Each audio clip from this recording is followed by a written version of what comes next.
No, maybe I'm just going to take chairs away here. You better sit over there. Would you be comfortable? No.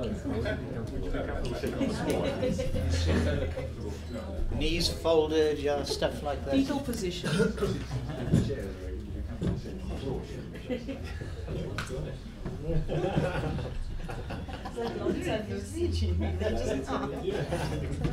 Can't take him anywhere. Okay, Kim, ready when you are? Evening, everyone. Hello, the rest of you. Great to have you here. Once again, it's an incredible turnout. And I think it has a lot to do with the support that we give each other, and I think it certainly has a lot to do with the caliber of speakers that we have presenting at our evenings over here. It's an absolute pleasure, firstly, to welcome all our guests. And what I need to say to you is, please don't stress. We're not going to get you to stand up and do a 5-minute. What is going to happen this evening is it's going to be an evening that is, I think, punctuated by fun. It's going to be an evening that is punctuated by information, and an evening that is also punctuated by education. What I do want to do is I want to welcome some of our esteemed guests over here, and should I say esteemed members.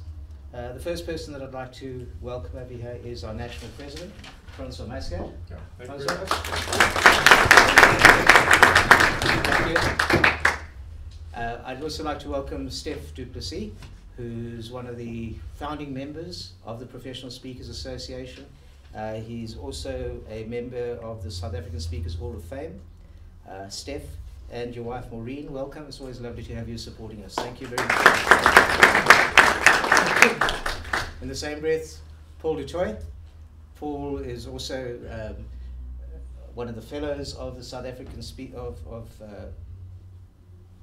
the South African Speakers Association, of our Professional Speakers Association. Steph as well has got the, Paul has got the Steph du Plessis Founders Award, and he is a member of the Hall of Fame and a certified speaking professional, a global certified speaking professional. Steph, lovely to have you. Past presidents that we have over here, well, we have Steph and Paul. The other past president that we have here is Jacques de Villiers. Jacques, great to have you here as well. To the members of my executive team as well, my council, great to have you supporting us. Thanks very much for all the efforts that you're putting in. Absolutely super. Right, getting on with the program straight away. We are going to be talking this evening about being a more professional speaker. We're going to hear about connecting from an emotional perspective. We're going to hear about connecting from all the full spectrum of communication. Starting off though, we've got a little bit of a fun one, and no better person to do the fun one than my Vice President, Rod Jones. So, if you'd like to take over the session for now. thank you, Mr. President. You're welcome. I'd just like to point out there's far too little vice happening in this club. And this particular session, Governor and I spoke about a couple of months ago, and it came through this time round onto the program. And it's really around that moment, and I think most of us in this room as speakers will know, when you walk into a room to do a gig and it's dead. There's no energy. It's like, it's just not happening. Or it's that other one, which I sometimes frequently get, which is the 4 o'clock on a Friday afternoon last presentation of a 3-day conference. And there are 4 delegates left, and you still have to do your gig. Yeah, from the laughs around there, I think a few people have been in that space. Yeah. But I think what we want to explore, and it's a little 10-minute exercise around each table, is what are those magic moments? What are those things that we do to attract attention, to wake people up, to just energize the audience? Is it magic? Is it table magic? Is it a card trick? Is it throwing stuff at the audience? Let's give some thought to what it is that we do as speakers and share it amongst ourselves. as to what can we do, what can we learn. I mean, for example, if you take this young lady here, for example, I noticed as she walked in that there was something in her ear. And I can hear clearly now. so, I mean, this used to be just a serviette, but we could, with a little twist and a turn, perhaps do something a little bit more creative with it and give it that. And in a matter of moments, you have the entire audience attention. Voila. There we go. And I might add, 20 years ago, they were much better than nowadays. But anyway.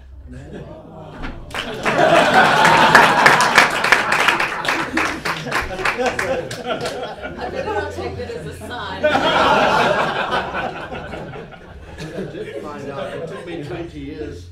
It's all about the eye contact. So we spend 10 minutes around our table, at the end of which we're going to ask one person from each table to bring their moment, their toy, their trick, their magic moment, and share it with the rest of us. So we'll start, and we'll 20 past we'll stop again.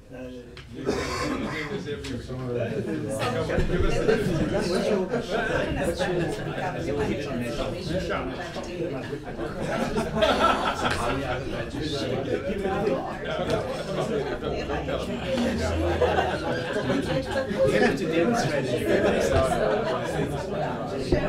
How do you stop? Gravitation. Like I said, I've never had a physical so it's just the ideas that How do you create the energy?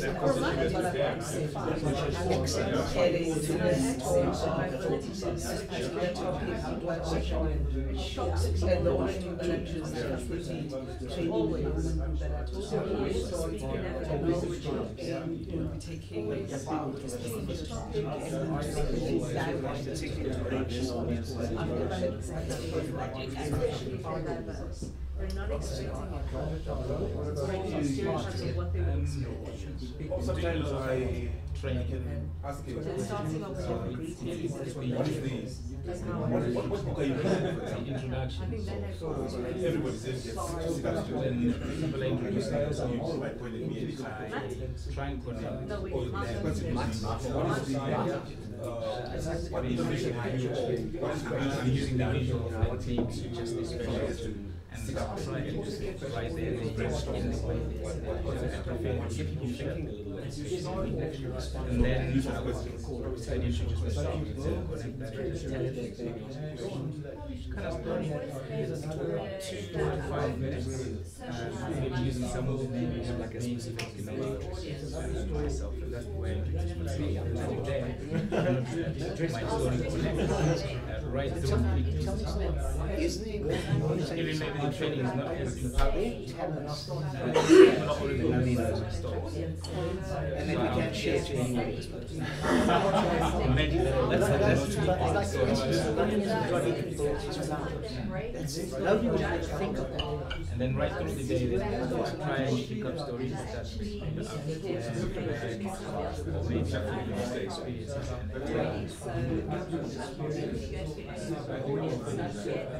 starting now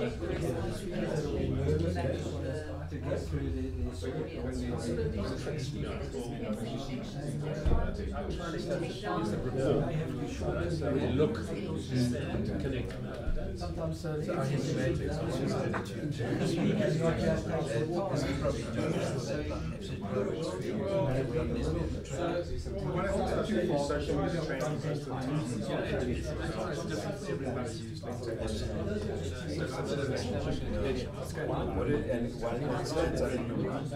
pretty much about junior. In the UK, I'm once running late to years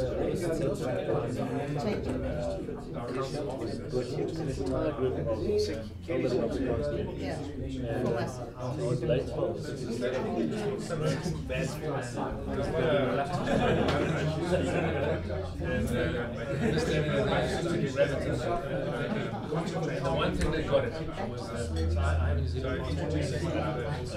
So I told them that I thought the rugby still. The rugby got me.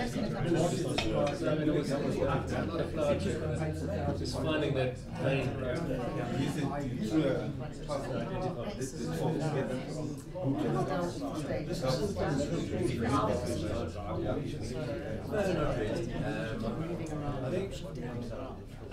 One of the best things when I was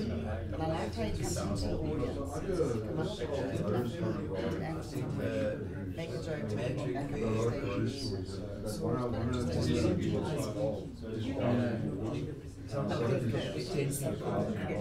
And then bring all that to the kids. Well, the obvious one that you think is like tangible, achievement. What's the obvious one? So there's really too much chaos. People stand traffic, whatever the job is, that they don't think attitude. They've got the stern on their face, and they want to take it from one and then I get them to pull hand off the stage, and a couple of zeros on the end. And then what you start making big circles and say, come on, make your circles bigger, make the circles bigger. Everybody in the circles is bigger at the same time as me. Would everybody there put the fingers on the right and the chin? A bit of self-deprecation. So yeah, that's what chaos is. So that might be just creating chaos. The other thing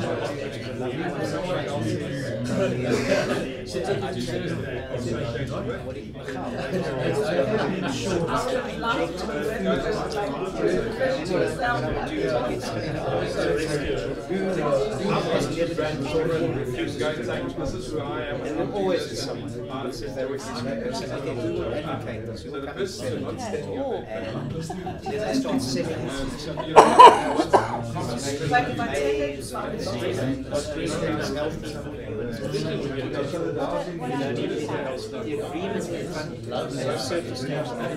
agreement in front of and then what I do is I open it in front of them and out comes this blue slush. So there are that The person who's selling the idea says, but that's not the car. Which is then you say, that's not the change. It's not the product, it's not the end result. Even if they are dying or healing or So you can do the different custom. You can do it with it's in a carton. And then what I would do is I would show the cake dial, the food dial. And so then people say, oh, actually this is. So sometimes what we expect is not what we actually get. And maybe the lesson behind it is that when it comes to change, it's about staying in the standard. I don't know, if it was on the other side and standing up As opposed to just selling the idea.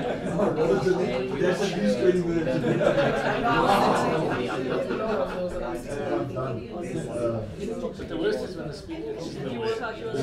The speakers are waiting. That works for a business.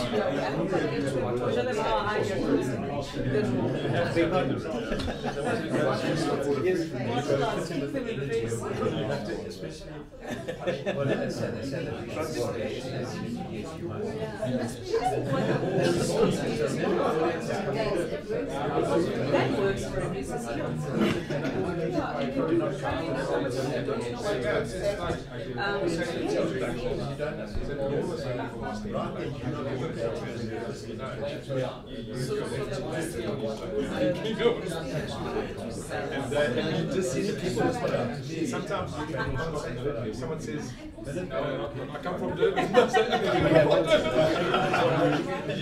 and then I'm going for it.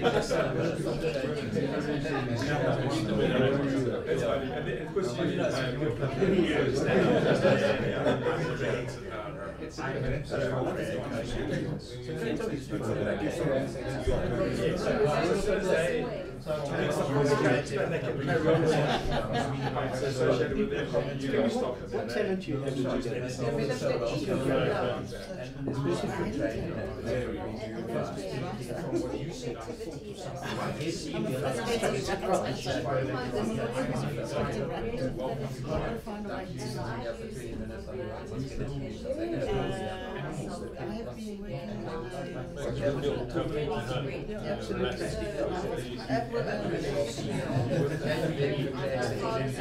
fiction.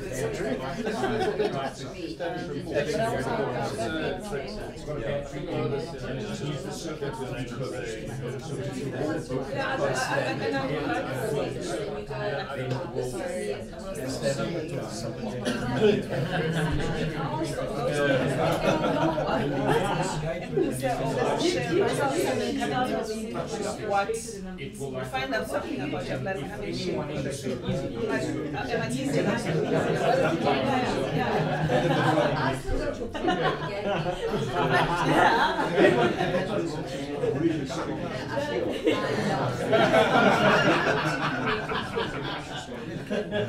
I think we understand.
Guys, we're ready.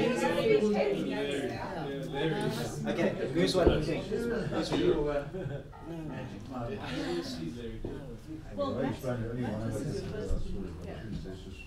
You've got amazing. Okay, I think the general consensus from our table was a form of engagement. It is to tell stories, to really get the audience involved.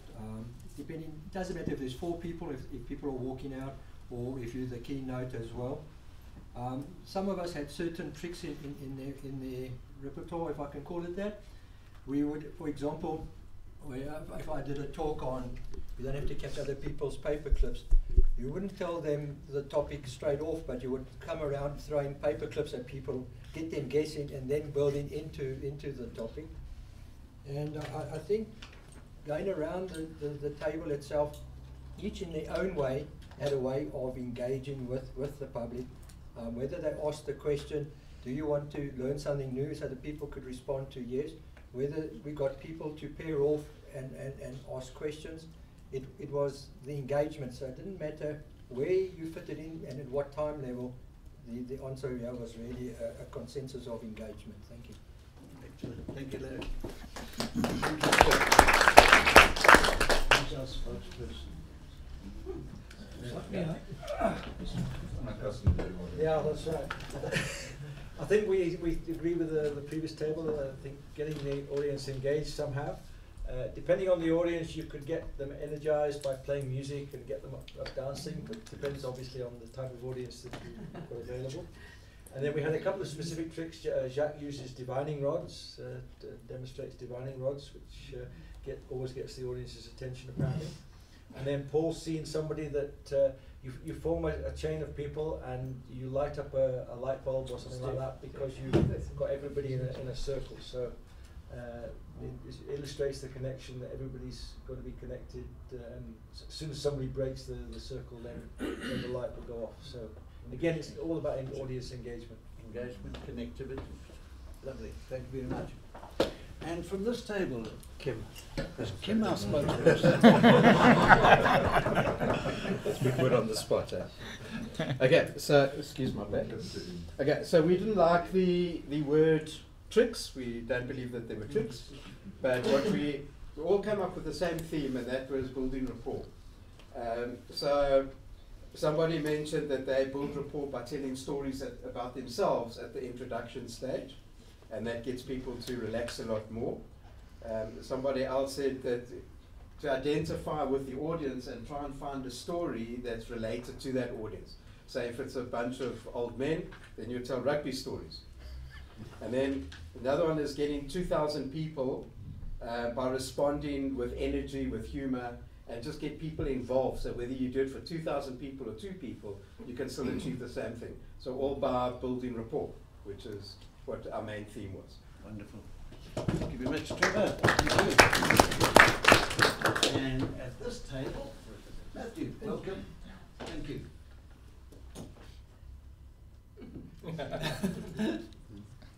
So my trick is to pause. You like that? Yeah. Our theme is mystery. Everyone comes up with something different. And leaving the audience wanting more. What is the next step? We've got people who speak different languages, right, to connect with different people in the audience. And when I say different languages, I don't mean English and Afrikaans. I mean all our 11 languages. We've got somebody that dresses up in a kilt, okay? Man in a skirt. It's sexy, it's mystery, it's audiences, that's what we're dealing with. And, with the great accents as well. We've got somebody who likes to sit back and take care of other people more than be in the limelight, which is pretty incredible. And we've got somebody that takes things a little bit further and creates a mystery by creating a story to bring people in from a completely different direction. And at the end of that story, that's when the tail hits. So for our table, it's definitely mystery. Mystery. What wonderful. Excellent. From this table, I'm actually going to ask Dawn and Francois, just in 30 seconds, to give their, I find, magical moments, techniques, which I think every one of us can use. Dawn, would you share with us your... Sure. So this is a technique I've taken out of teamwork that I do, and I find works really well, and that is to invite people to describe their position or their function, but then rather than going through the usual process of giving your life history or introducing what you're about, what I ask them to do is share their secret talent that people are unlikely to know about them. And 9 times out of 10, the talents that come out cause quite a stir and really works as a fantastic icebreaker. So I guess it's revelation. Revelation, nice one. And last but not least, Francois' technique, I certainly can use in a few of my gigs. So I learned this in Canada a couple of months back. So it was about introducing yourself. So instead of passing the ball, you take the ball. So you get someone to stand up and they start talking, and the moment they say something that you are relating, you can relate to, you stand up and take it over. So I'll give Jacques a clue if he's going to listen, so you know when. So my name is Francois Muscat, I'm the national president. I do digital marketing, and I've recently learned how to do copywriting. Oh yes, and so I you also write books. Yeah, so that's it. You need a copywriter. But one of the books I wrote was... Where's our reliable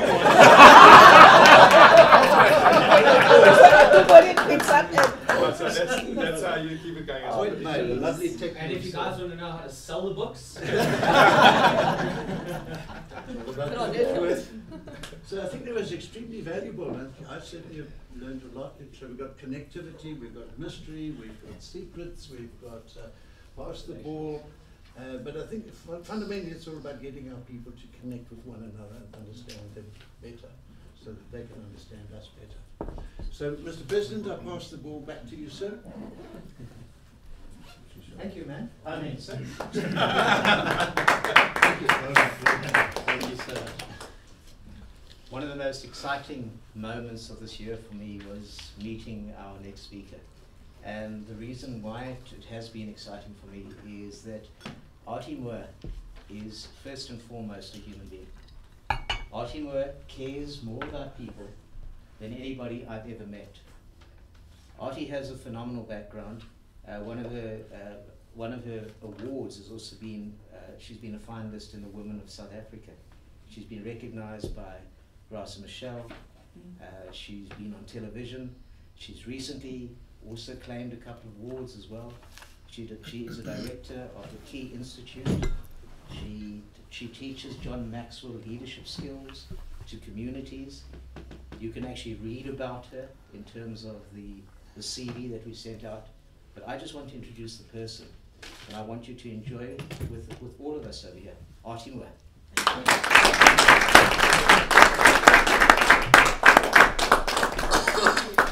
Glad you started about humor. Really? Dumela, Tobela, the Machironi, Abushen, let's see, Sabana Leka, Hola Pinchi, Heitada, Bosh, Chesht, Ni hao, bonsoir now, buongiorno, ciao. Have I greeted a few people? Yes, How's it? Guten Nacht, all of the other languages. I can carry on for a little bit more, but it might be, okay, namaste, shalom aleichem, assalamu alaikum, right, just in case. Dude.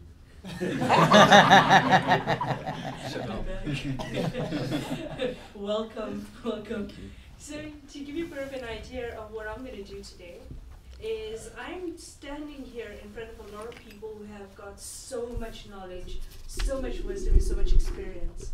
And what I found that really helps people is to find something that is simple but effective.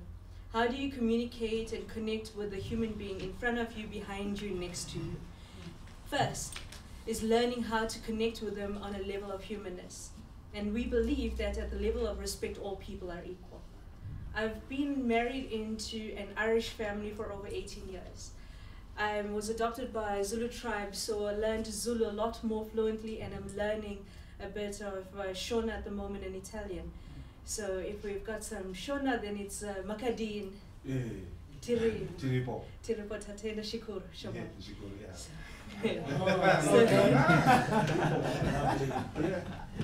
So we have a Shamwari in the house, and Mganwan. Okay. So learning to connect with people is first understanding who you are in front of. Who is the person near you, and how do they want to be respected? It's about learning to respect people in the way they wish to be respected. Now the thing is that in the country that we've grown up in, we have learned to be separated by our programs and belief systems. How do you take that, strip it apart, and move away from that within seconds? And we've learned, accelerated learning techniques allows us, within a few minutes, to engage with a person at the level of how they communicate and how they want to be communicated with. So the technique I'm going to teach you is something so simple but so effective, and it can be used for anybody from a little child who's failing in school to an adult to relationships. The technique I'll show you will teach you why you piss off some people and why you find some people very irritating. In a relationship where there's a husband or wife, boyfriend or girlfriend, this actually teaches you why you find it frustrating to communicate sometimes, or where you're missing each other, and how we can actually just bridge that gap in simple ways. So one of the techniques that I found really powerfully is VAK. Now, does anybody speak Afrikaans here? Yeah. Okay, so how do you pronounce VAK in Afrikaans? Sis man, I didn't ask you to swear. So VAK, right? It's the easiest way to remember it. And what you do is, the more you want to understand about it, Google VAK, because there's amazing information. It's free, it's accessible to anybody. But why this is powerful is I've used it to close deals worth 3 million rand within 15 minutes. Wow. And this can teach you how to take CEOs for a walk and be able to engage with them and get anything that you want out of them. And it's not the art of manipulation, it's about connecting with the person and finding out what their needs are. Now as speakers, you're always looking at what does your audience want and how can you engage with them. As speakers, you're learning from Toastmasters and speaker clubs and all of the PSA, from different people, techniques on how you can go to the next level in your ability to connect with people.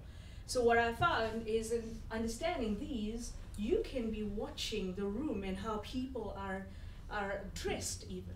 And you can tell exactly what your audience are like. Bless you, my course. Thank you. What you're doing is when a person walks in the door, you can actually see, even from the way they speak, their tone, their body language, exactly what to expect generally from your entire audience. And you change and you adjust a little bit or little nuances or even the tonality in your speech. And you can connect with anybody, anywhere, anytime. And what you're doing is, I know that there are techniques where they say don't throw yourself all over the stage and stuff like that, but there are people who need movement. And when you can engage with somebody who needs movement, you're stimulating their ability to be intrigued by exactly what you're saying. And they'll remember it forever, even when you walk out, or when they walk out. It is now stuck in their heads forever. How do you do that? Very simply. 3 things. We're born with all 3 learning styles: visual, audio, and kinesthetic. But what's amazing is that all you need to do is be able to listen to the types of words people use and watch their eye movement to be able to engage with people. So when you ask a person a question where they've got to think about the answer, regardless of culture, I know that in many Western cultures we're taught that the windows are the soul, the eyes are the windows to the soul, right? So what you're doing is a lot of people stare meaningfully at each other and they have direct eye contact. And yet in other cultures it's disrespectful, right? So you don't know that in small, simple body language nuances you could be disconnecting with your audience. But as you ask a person simple questions, their eyes will have to move because that is the natural response. Their hands will have to move, natural response. The words and the types of words that they use will actually allow you to hear and see and feel exactly what the person is needing and wanting, and you can adjust immediately. To give you a bit of an idea of what you're looking for, a visual person talks very fast. So when we actually want to get something out of your head, they're very excited because they've got a picture in head. They want to get it out as fast as possible because the words are too exciting. So you would know a visual person by the voice, the tone, and the pace of the way they speak. They speak so quickly because the picture in the head needs to come out, and they don't like a lot of words. So they'll talk to you very quickly. When you ask them for directions, they'll use landmarks. So the types of things they would say is, if you ask them for directions to Santon City, the first thing they'll ask you is, what is the closest landmark? It will be, okay, do you know where the nearest Kentucky is? Or the nearest McDonald's, right? If you can find that McDonald's, go left. Carry on past that, you're gonna find a golf course, you're gonna turn right. There is a broken down buggy, you're gonna turn left there. Carry on past this big building, it's got a neon sign. You're gonna go past that, there's a school, turn right at the school. And you could ask them, yeah, but what is the name of the street? And they were like, okay, you know at the McDonald's, turn left, right? So what they're doing is they're giving you directions in landmarks, the words that they use. Do you have a vision for what I'm trying to explain to you? Do you see what I mean? Do you get the picture? So it's all vision words. Come and see this song on TV. That is the types of words that they would use. People are very visual. Now, if you want to know where their eyes are moving, it'll be basically for eye movement for visual people is up like that, because they're searching for a My Pictures file in their heads, or they stay into the distance. Now, guys can get away with this and say, I'm visualizing information, that's why I'm checking out this chick, right? Basically, the eyes are actually just going up into the air or staring into the distance. So if you want to know a very visual person, you can see immediately just from that alone. Audio people, you know these guys. They love the sound of their voices. They love to talk, and they love to tell the same stories again and again and again. So they're the types of guys that go to any meeting or any function, and it's the same stories repeated until you want to slit your wrists. Right? So these guys, they talk a lot because words are important to them. Words are the key to every single thing in their lives. And it's not that they love the sound of their voices, it's just that this is the way they express themselves, through words. You'll know them by the way they talk in terms of words. Listen to what I've got to say. Come here, I need to tell you a story. No, let me tell you first before you say anything, right? Do you hear what I'm saying? Do you hear what I'm trying to say to you, right? Listen. So all of the wordy words, the listening words. Now, if they give you directions, you want to run in the opposite direction if you are a very visual person. Because if you say, I'm coming to Joburg, I'm in Durban right now, please give me directions to Sandton. The first thing they're going to ask is, where are you parked? Now you know you're screwed, right? Because they're going to be like, okay, reverse out of your driveway and turn left. You're going to go past Ellis Street, Prince Street, King Arthur Street. You're going to go 1.3 kilometers, and then you're going to turn right in Elizabeth Street. 5 kilometers later, you are going to turn into Adams Street. Do not go right, because if you go right, you're going to land up on the wrong road. And you know, the last time I actually went there, I had an adventure, and dude, it wasn't nice, right? So as I was saying, oh yeah, what was I saying? Okay, yeah, well, reverse out of your driveway and turn left in Arthur, and you're going to pass. So they start again. With an audio person, you never interrupt them. They need to finish their sentences. They need to finish their string of thought. Which means that if you interrupt them, they're going to start again. So they love words, right? The way they're an audio person, are there any left-handed people here? Yes. Okay. So for generally, what happens with audio people, if you're very strongly right-handed, what happens is that because this is the hand that you're using quite a lot, while you're typing or you're busy working or you're reading a book, and if you're very audio, if somebody's talking to you, what an audio person would do is not look up. They will not look up and give you eye contact. They will actually turn this ear towards you and listen to every single word you say. And they will be able to repeat word for word every single part of the conversation without making eye contact, which could frustrate visual people. Because these guys want eye contact, these guys are listening to you. Now, because this is the last time they heard it through this ear, the eyes actually go quickly to the ear and back, so it's a very, very quick movement. So what you do is, as you ask people questions and they're very audio, you watch the eye movement, and if it goes very quickly, start running. They're about to tell you a story. So these guys, okay, so that's the ear. What this is they're looking to their non-dominant ear. So right-handed people look very quickly to the left ear. If you're left-handed, the people look very quickly to the right ear and back. Now, your kinesthetic people. You know them because, have you ever come across some people, they're like, oh man, I really love that person. I loved how they made me feel. Oh, you know, oh man, right. So kinesthetic people, they love touch. You'll know them because as they're standing in front of you, they start to sway. So they need movement.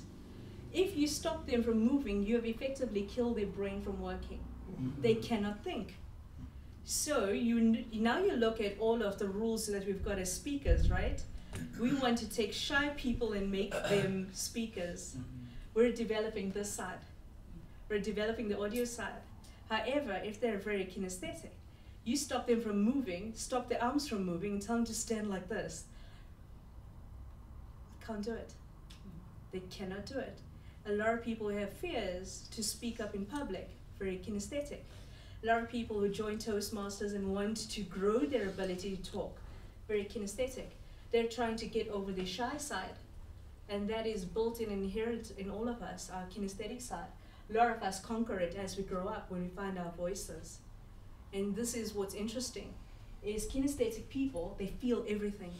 So if you greet a kinesthetic person and you shake their hands, they'll continue feeling you into their souls. They actually will keep doing that. So you ask them, you know what, how did you feel about Mario? Like, no, I didn't like that person. You see in their whole body language, like, I didn't like that person. Okay, how did you like Mark? Oh man, I really felt touched by that person. I really felt moved by their words. and you listen to the types of words that they use. Felt touched. I got a sense that there was something so beautiful about that person. So the types of words they're using is very feely words. And so and when they give directions, because movement is the key, they cannot give you directions with words. What they will do, though, excellent at giving directions if they're sitting in your car. So if you ask them for directions and they're standing in front of you right now, the first thing they'll do is look for somebody else to give directions. And if they cannot, what they will do then is say, okay, if I have to give you directions, okay, you see you go out of this door, right? And you're gonna go right, and you're gonna go down the steps, and you're gonna go to the left, and there's a boom that opens up, and then you're gonna go left, and then you're gonna go down the hill, you're gonna go under a bridge, and you're gonna go over some humps, right? So what they're doing is they're actually feeling the trip, as if they're sitting in the car. The movement allows them to give directions. So these are the guys that get stuck out. It's a good thing we've got cell phones. But when you had those ones with cords, they're the dudes that are walking around with cords around their legs when they give directions. So when they talk, they also walk with their cell phones. You'll also notice people who are very kinesthetic. When they're talking on the cell phones, they've got to walk up and down, and you're thinking like, dude, stand in one position. We don't need to hear a conversation, right? But it's the kinesthetic side. In order to have that conversation, they've got to walk, because that is how they take our information. And they talk thoughtfully, which means that if you ask a kinesthetic person, would you like some tea or coffee? They'll stop and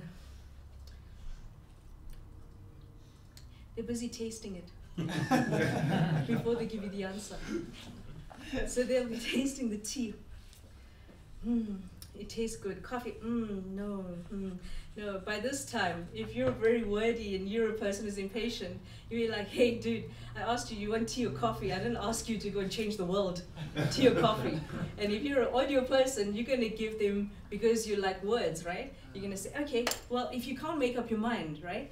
I've got different teas. I've got Rooibos, I've got Earl Grey, and I've got a normal tea. In fact, I've got Tetley's. Would you like to try that? And the person is going to overload, taste it. So in their brain, they're actually physically tasting all of these different things, which takes them time before they can answer you. And they finally give up and say, please just give me water, right? Because they just can't do it anymore. It's an overload of tastes. Has anybody ever done that to you, where they say, picture this lemon. It's absolutely gorgeous yellow, it's ripe, it's so delicious, right? You're plucking this from a gorgeous tree, absolutely green leaves, and this looks so vibrant yellow and looks juicy. And you just put it into your hand and you roll it like this a bit, and it becomes a little squishy on the inside. Now picture cutting it, and then cut it again, and then take a bite.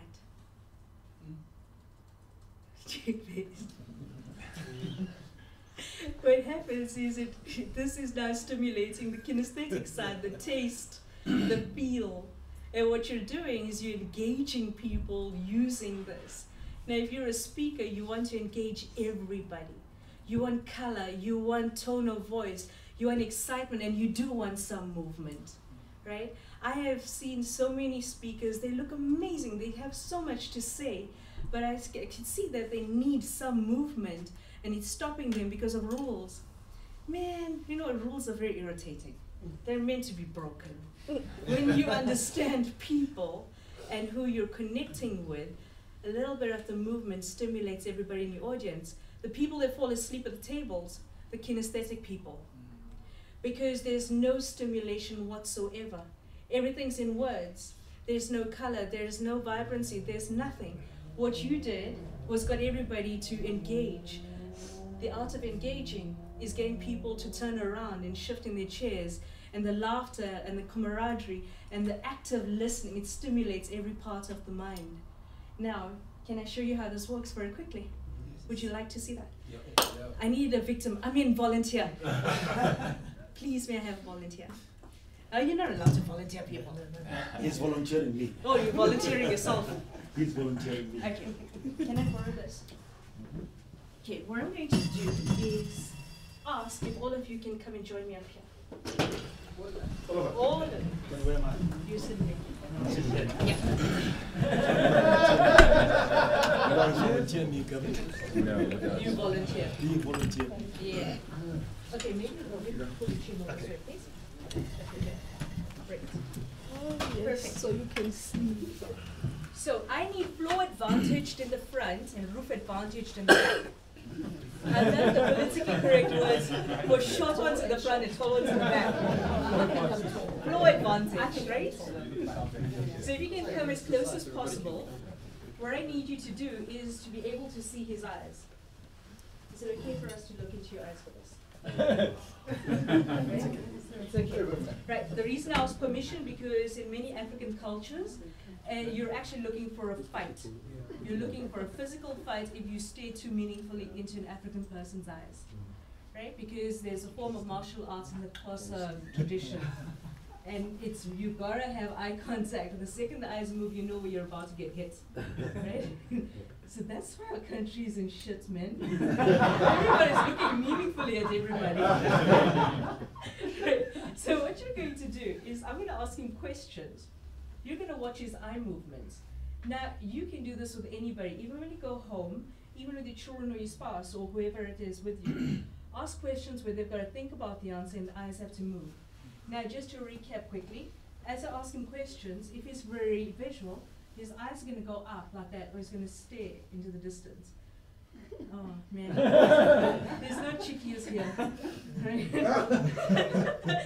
If he's very audio, his eyes are going to look very quickly to the left ear and back. So it's a quick movement.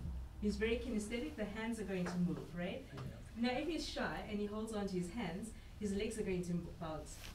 Now, if he crosses his legs and holds onto his hands, the head's going to bounce.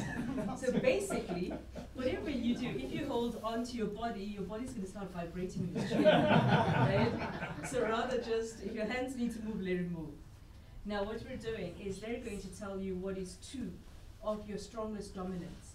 So every single one of us, born with all three, two becomes dominant. The most excellent speakers you will ever find in this world have developed all three. They know where the two dominants are, and then they find the third that they need to improve on, and that allows them to connect with amazing words and with compassion with anybody, anywhere, anytime.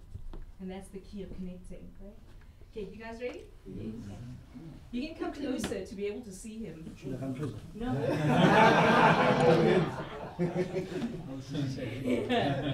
Yeah, dude. You see now. Did you hear what he said? I did. We will not translate. Oh, maybe I should. Maybe for the sake of the others who never heard what he said. No. Okay. So, what is your surname? I'm Guy. Right. He knows the answer, so his eyes are not going to move, right? Yeah. You've got to ask questions where the person's got to think about the answer. Okay. Who was your best friend in high school? Best friend in high school. Do I remember? Best friend. I forgot his name. Okay. I can see the guy. Okay. Can you think of something that you did that was very naughty, you got into trouble for, that you can describe to us? Preferably legal. There's one beautiful lady that I love the most and spent much of her time outside class. You know, Jolgate students and other. Okay. If you had to create the most romantic evening for a lady, what would it be? What would you do? Take his legs.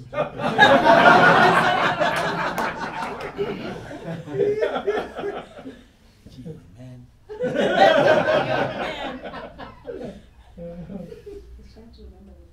It is, right? Yeah, I'm trying to put that into words, you know, but I can almost see it.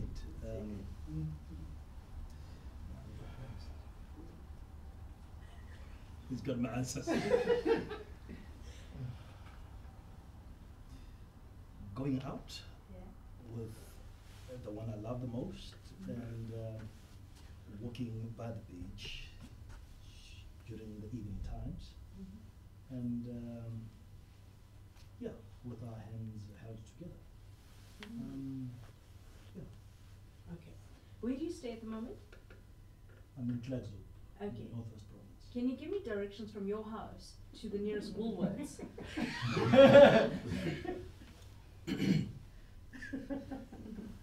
Come on now.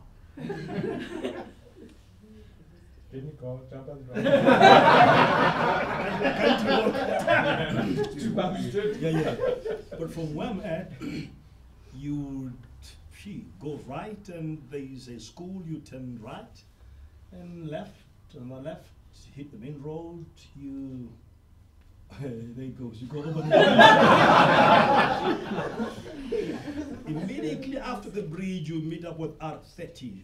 You turn left, it takes you straight to town. And yeah, the first, the second, the third sort of robots, you will see a mall on your left.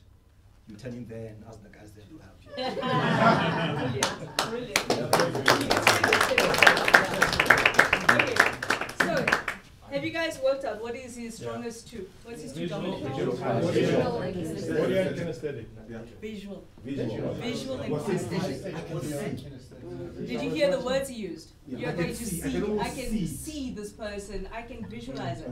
The directions he gave to you. The only thing we got was the R something, because that is a main road. Now, what you're looking for here, and okay, very quickly, how much time do I have?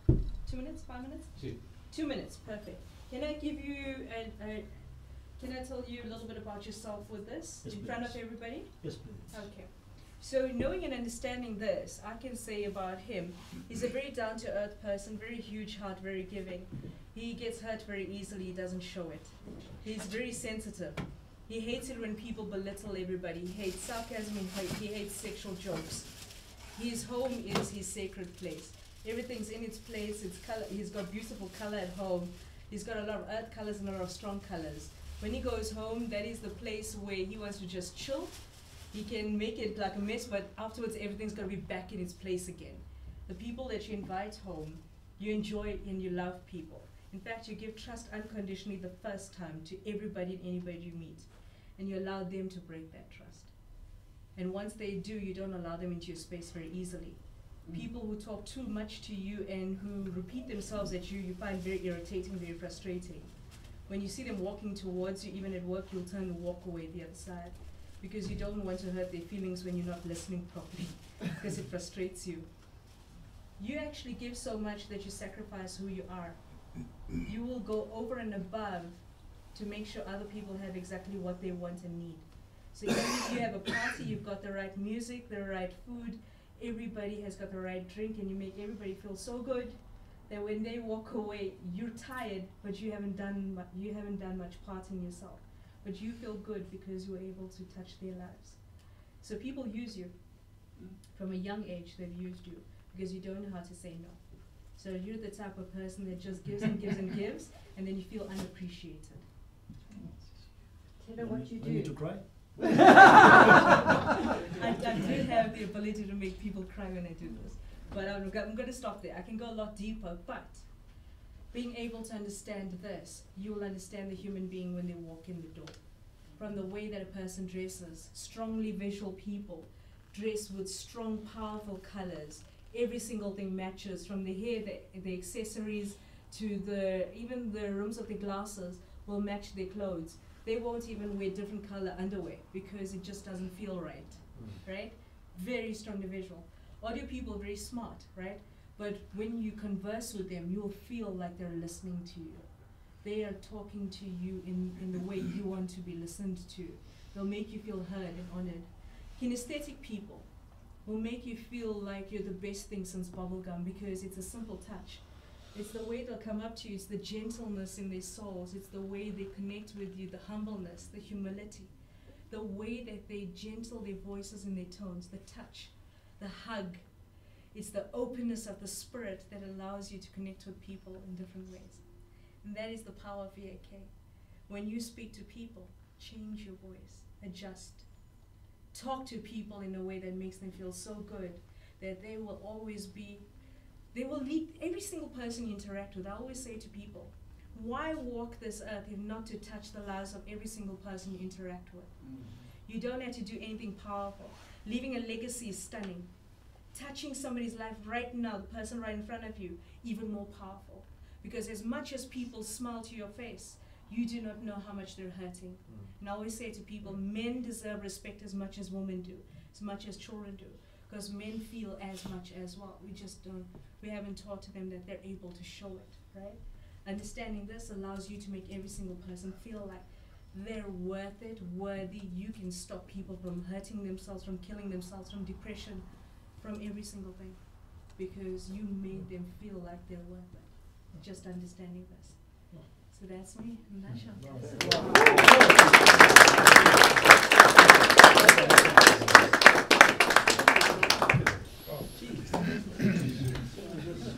Prophesy. Yeah. Just prophesy. Let me ask you a few questions. Yeah. I want to know more about you. Let's study this. You want to study it. It's a prophecy.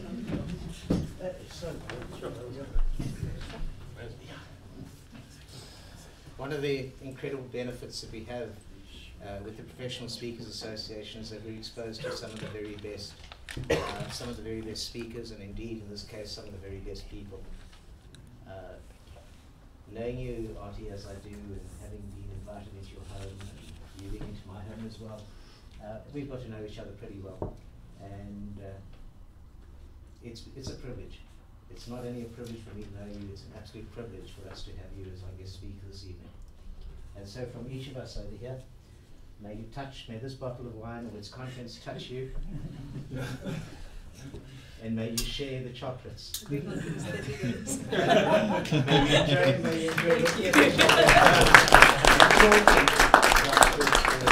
Thank you so much for being with us. Thank you. You're most welcome. Thank you, Artie. Thank you.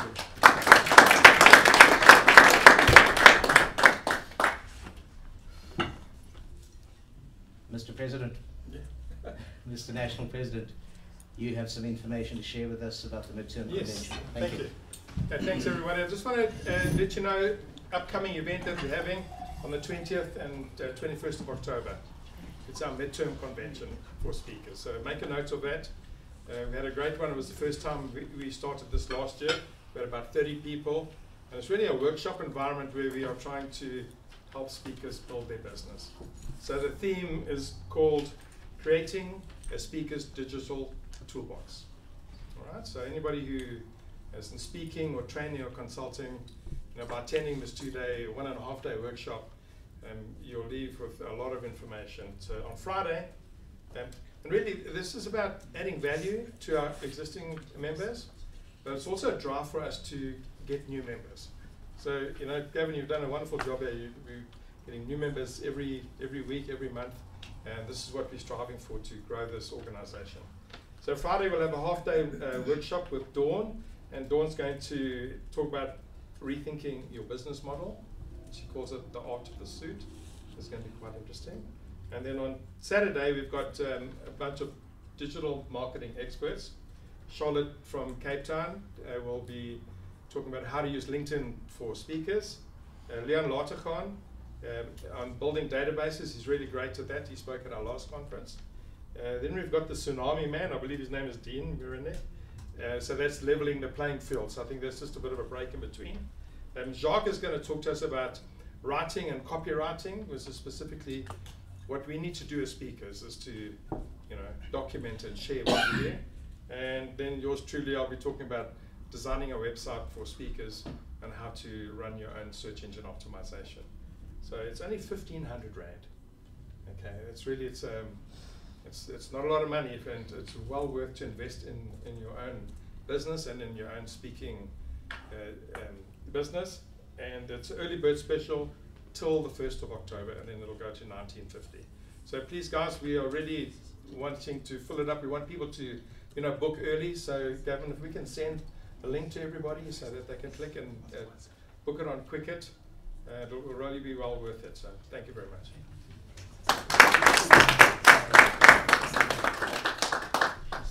Paul, you needed a minute or 3. It's all yours, friend. Really just 90 seconds. You got it. Thank you.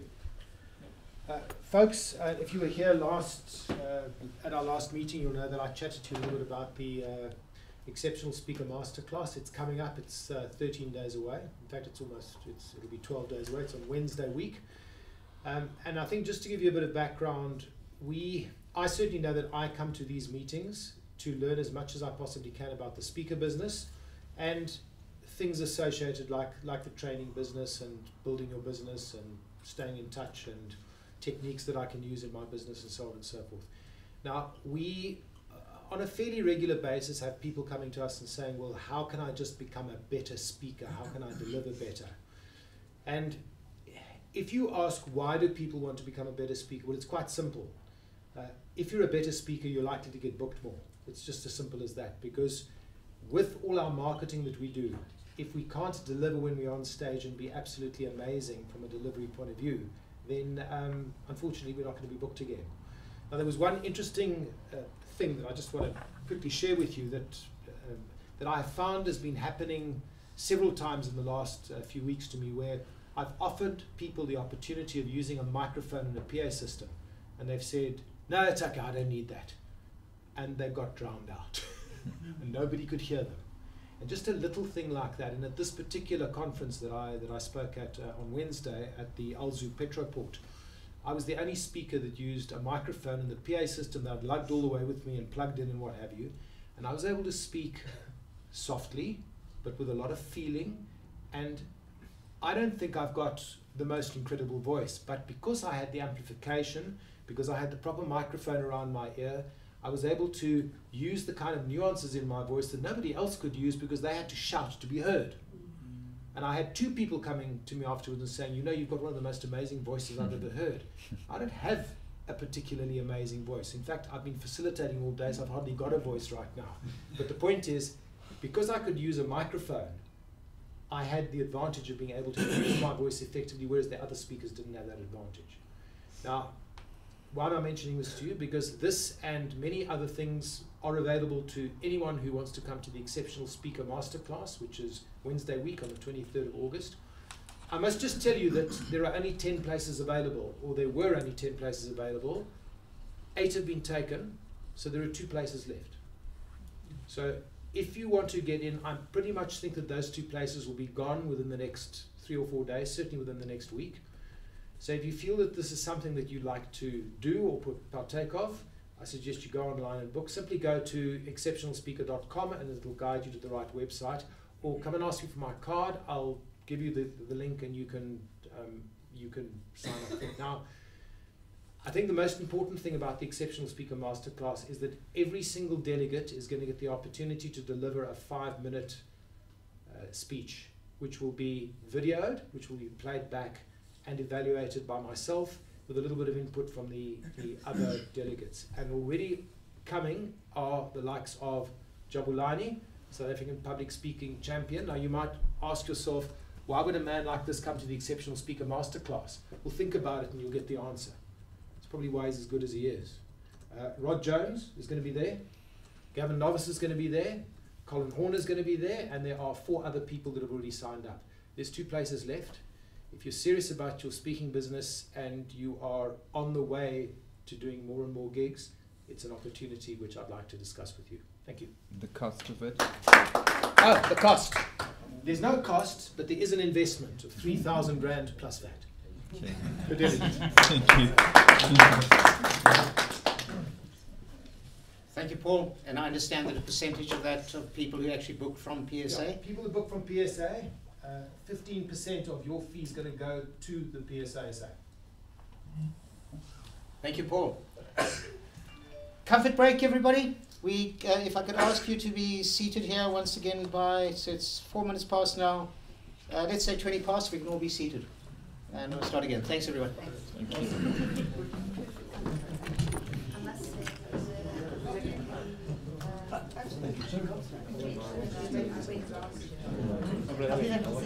you.